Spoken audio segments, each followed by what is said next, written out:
CASSIUS, IFLTV here in Birmingham.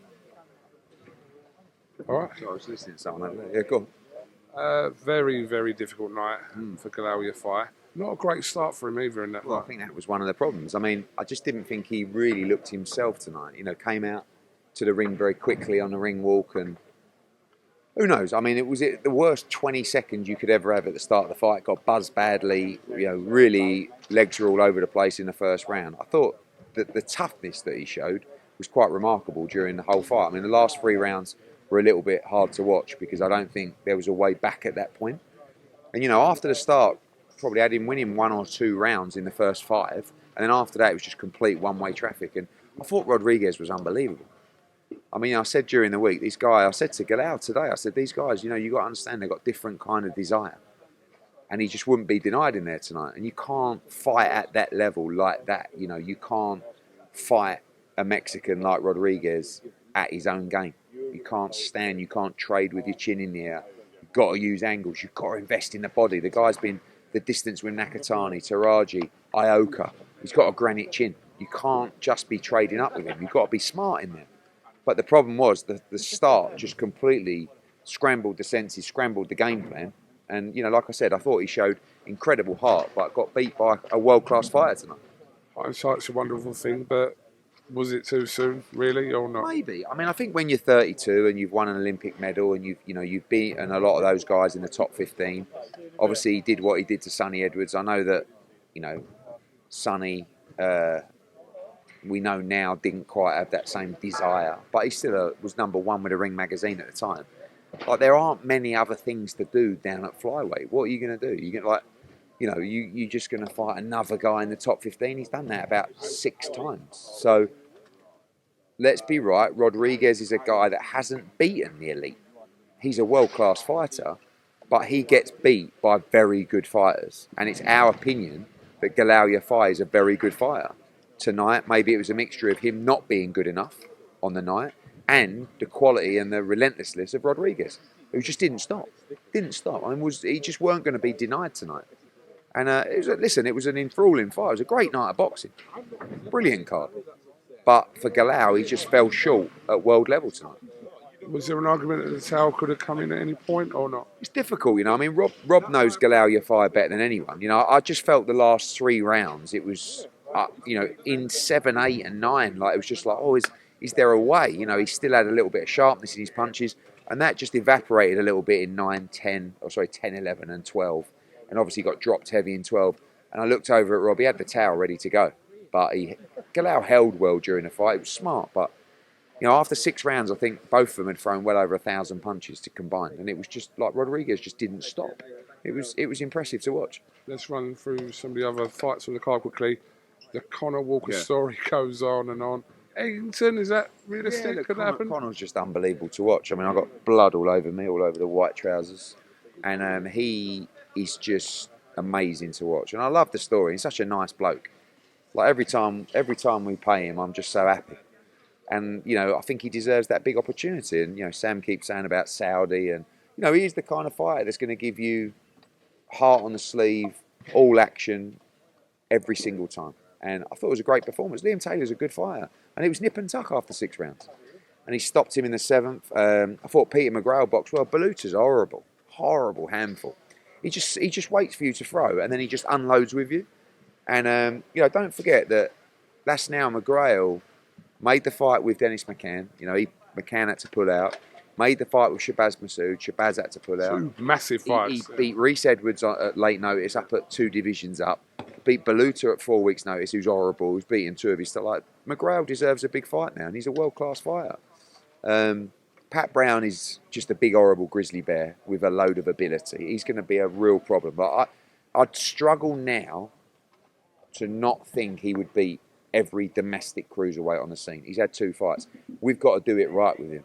But my God, is he exciting. Heavy hands, great IQ, really good fighter. He's now on the Catterall Eubank card. He's got Lewis Oakfield, which is a good step up for him as well. Tia Ayton, I think it's just amazing.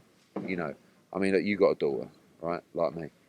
When I sit next to her dad and I look back at all the footage of, like, those two going around the world having 300 fights in kickboxing, jiu-jitsu, boxing.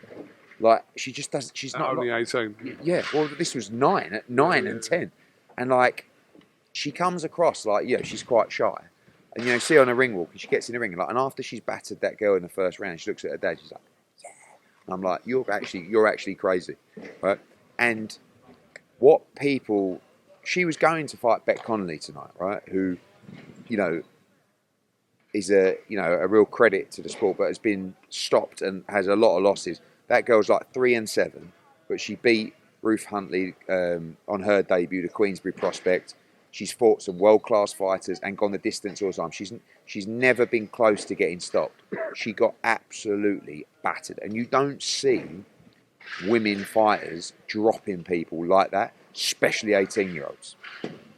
And I think it's so exciting. So exciting. And we've got such a great young crop of fighters. Giorgio Vizioli, again, fantastic 8 rounds for him. Aaron Bowen, ready to step up now. Thought Spider Suleiman was great. Hamza Uddin with a great performance. It was a great night of boxing, brilliant night of boxing. But unfortunately, Mr. Yafai came unstuck at world level. Right, just a few things to run through with you before you leave, Eddie. Dave Allen. Yeah.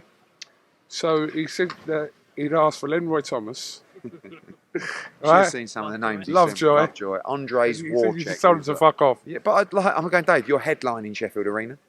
Yeah? What's wrong with this bloke? He was number 3 in the world. I said, 14 years ago. Look, Was Joseph Parker mentioned at any point? Yeah, look, there's been 2 or 3 fights mentioned to us over the last 3 or 4 days.